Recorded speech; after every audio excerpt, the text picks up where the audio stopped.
Good morning India. Daily current affairs programme में आप सबका स्वागत है। आज है 21 जुलाई और देखते हैं आज के महत्वपूर्ण करंट अफेयर्स को। Now start. पहला क्वेश्चन, अमेरिका द्वारा गठित नए क्वाड के देश हैं। अमेरिका, पाकिस्तान, अफगानिस्तान और उज्बेकिस्तान।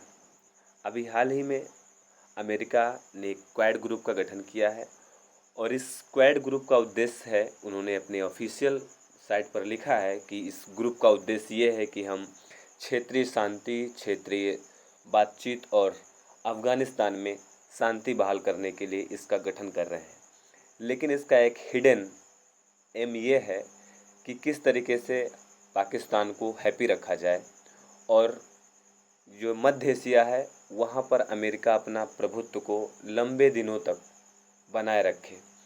और आप देखेंगे कुछ दिन पहले एक और क्वाड ग्रुप बनाया गया था जिसमें अमेरिका था, ऑस्ट्रेलिया था, जापान भी था और भारत था। तब जब भारत इस देश में शामिल था तो इससे पाकिस्तान को बड़ी प्रॉब्लम होती थी कि फादर को शामिल कर लिए, बेटे को नहीं शामिल कर रहे हो। इसलिए अमेरिका की एक ये भी चाल है कि पाकिस्तान को भी हैप्पी रखा जाए, बाप बेटे दोनों को शामिल किया जाए। इसी के लिए इस क्वाड ग्रुप का गठन किया गया है। लेकिन ऑफिशियल रूप से इन्होंने गठन करने का उद्देश्य बताया है अफगानिस्तान में शांति बहाल करना और क्षेत्रीय शांति और क्षेत्रीय वार्ता को आगे बढ़ाना। ऐसा इन्होंने अपनी ऑफिशियल साइट पर लिखा है। अगला प्रश्न है, इक्वेटर प्राइज 2021 कौन कौन जीता है? तो यह जो पुरस्कार है यह भारत की दो संस्थाएं हैं। पहली संस्था है अघिमलाई पाज डी नियार कंपनी और दूसरी है सेन कुंजा ट्रस्ट। दोनों इम्पोर्टेंट है और इम्पोर्टेंट ये भी है कि यह पुरस्कार क्यों और किसके द्वारा दिया जाता है। यह पुरस्कार जैव विविधता को जो नुकसान से निपटने के लिए कोई संस्था के द्वारा, कोई समूह के द्वारा, कोई समुदाय के द्वारा जो रणनीतियाँ बनाई जाती है, योजना बनाई जाती है ताकि जैव विविधता के नुकसान को कम किया जाए, ऐसी संस्थाओं को यह पुरस्कार दिया जाता है। और यह पुरस्कार यूएनडीपी यानी कि यूनाइटेड नेशन डेवलपमेंट प्रोग्राम के द्वारा दिया जाता है। और यूएनडीपी को जानते हैं आप लोग कि इसकी स्थापना 1965 में की गई है और इसका जो हेडक्वार्टर है वह न्यूयॉर्क यानी कि अमेरिका में है। अगला प्रश्न है, India versus China, why they are not friends. पुस्तक किसकी है या किस लेखक के द्वारा यह पुस्तक लिखी गई है? इस पुस्तक को कांति वाजपेयी के द्वारा लिखी गई है और हाल ही में एक बड़ी विवादित पुस्तक है। पुस्तक का नाम है प्रेगनेंसी बाइबिल, जिसमें किसी एक धर्म को ठेस पहुंचाने का प्रयास किया गया है, ऐसा लोगों का आरोप है। यह पुस्तक करीना कपूर के द्वारा लिखी गई है। हम सबका यही मानना होना चाहिए कि किसी धर्म पर कोई पुस्तक नहीं लिखनी चाहिए। हर धर्म हर उस धर्म को मानने वालों को प्यारा होता है। किसी भी धर्म पर क्या ज़रूरत है ऐसे बुक्स को लिखने की, क्या और टाइटल नहीं मिल पा रहे हैं। खैर, ये लोग तो ऐसा कुछ काम करते ही रहते हैं कि जो भारत में शांति है वो बच न पाए, अशांति फैले। अगला प्रश्न है, किसके द्वारा दिल्ली में दूसरा क्लाउड रीजन सेंटर स्थापित किया जाएगा? यह करने वाला जो कंपनी है वह है गूगल। और गूगल के बारे में आप जानते हैं कि इसके जो सीईओ हैं वह एक भारतीय मूल के व्यक्ति हैं, उनका नाम है सुंदर पिचई। और गूगल की स्थापना 1998 में हुई थी।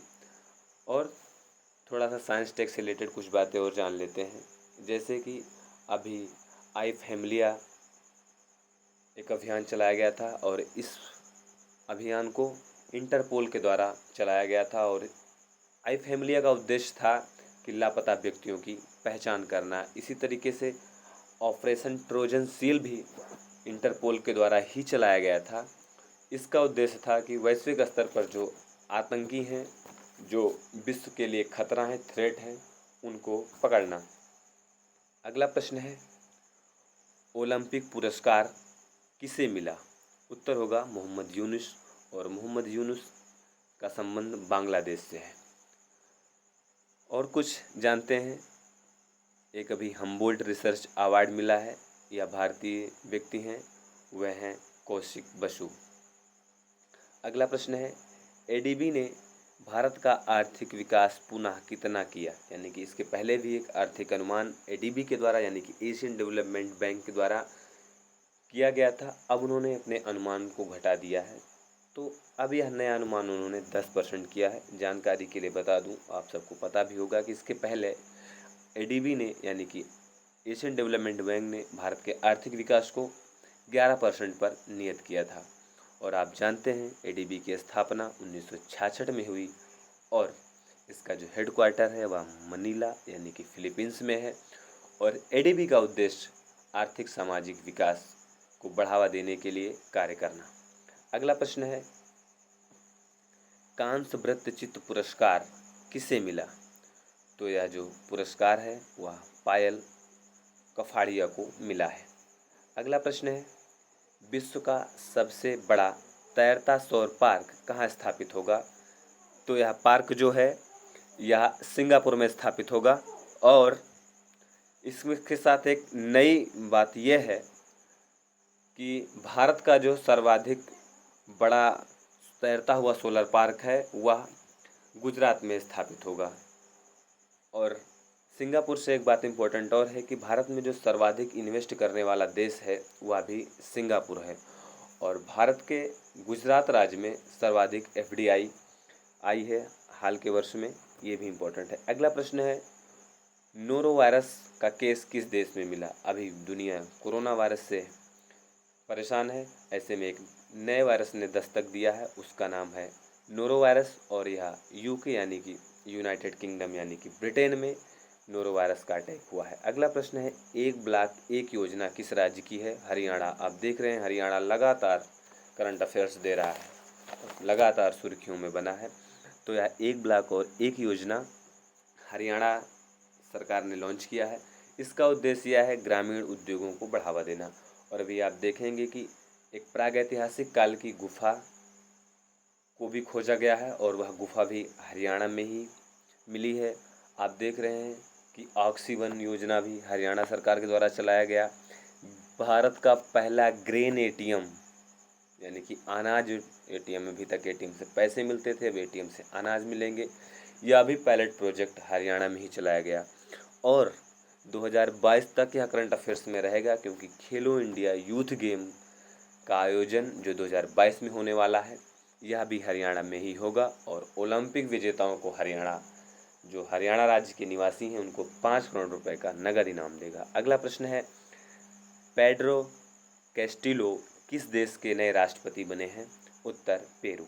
नेक्स्ट है, ब्रिक्स संपर्क समूह की अध्यक्षता किसने किया? भारत ने किया। और इम्पोर्टेंट चीज़ है कि भारत ने यहाँ पर कुछ प्रस्ताव रखे हैं। पहला प्रस्ताव भारत ने रखा है कि बहुपक्षीय प्रणाली को मजबूत किया जाए और इसमें ब्रिक्स सहयोग करे। इसी के साथ भारत ने प्रस्ताव अगला रखा है, ई कॉमर्स में उपभोक्ताओं को संरक्षण दिया जाए। और इसी के साथ एक और प्रस्ताव रखा भारत ने कि व्यावसायिक सेवाओं में सहयोग करने के लिए भी ब्रिक्स अपनी गतिविधि को तेज करे। और आप जानते हैं ब्रिक्स में कौन कौन से देश हैं, आप कमेंट करके बता सकते हैं। कल ही यह करंट अफेयर्स ब्रिक्स के बारे में जानकारी दी गई थी। अगला प्रश्न है, आईसीसी में 3 नए सदस्य कौन जोड़े गए हैं? यानी कि इंटरनेशनल क्रिकेट काउंसिल में कुछ सदस्यों को ऐड किया गया है। वो सदस्य हैं स्विट्जरलैंड, मंगोलिया और तजाकिस्तान। आप जानते हैं इंटरनेशनल क्रिकेट काउंसिल की स्थापना 1909 में हुई, यानी कि जब भारत अंग्रेज़ों का गुलाम था और मुस्लिमों को पृथक निर्वाचन का अधिकार दिया गया था 1909 में। याद करिए इतिहास, खैर आपको पता होगा। तब इसकी स्थापना हुई और इसका हेडक्वार्टर दुबई में है। और वर्तमान में आईसीसी के अध्यक्ष हैं ग्रेग बार्कले। अगला प्रश्न है, आज के इस वीडियो में इतना ही। अगला कोई प्रश्न नहीं है। उम्मीद है कि आपके लिए यह महत्वपूर्ण होगा। धन्यवाद।